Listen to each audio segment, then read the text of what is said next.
Hello అండి. Night dinner అయ్యాక మీలో ఎంతమందికి వాకింగ్ చేసే అలవాటు ఉందో నాకైతే కామెంట్ చేయండి. మాకైతే నైట్ డిన్నర్ అయ్యాక డైలీ వాకింగ్ చేసే అలవాటు అయితే ఉంది.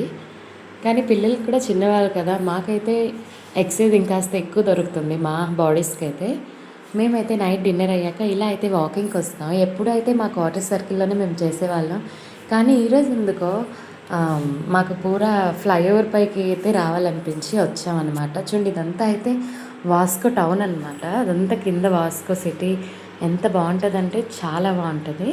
దాని తర్వాత ఇది బైనా బీచ్. చెప్పాను కదా మా ఇంటి దగ్గరలోనే బైనా బీచ్ అని. వాక్వే డిస్టెన్స్లోనే మనం వచ్చి వాకింగ్ అయితే చేసి ఈ బీచ్ వ్యూని అయితే చక్కగా ఎంజాయ్ చేయొచ్చు. ఇలాగా వాళ్ళ డాడీ అయితే చిన్న పాప పట్టుకొని అయితే వాకింగ్ అయితే చేస్తున్నారు. దాని తర్వాత నేను చాలాసేపు పట్టాను. నువ్వైతే ఇక్కడ పట్టు, నీకైతే వీడియో తీస్తానని చెప్పి నాకైతే ఇచ్చేసారు పిల్లలిద్దరికి.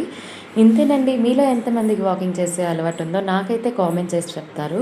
ఈ బీచ్ వ్యూలో వాకింగ్ చేసే అవకాశం ఎంతమందికి దొరుకుతుందో చెప్పండి. నాకైతే దొరికింది.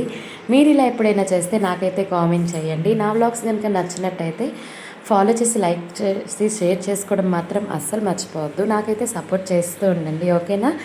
Bye bye.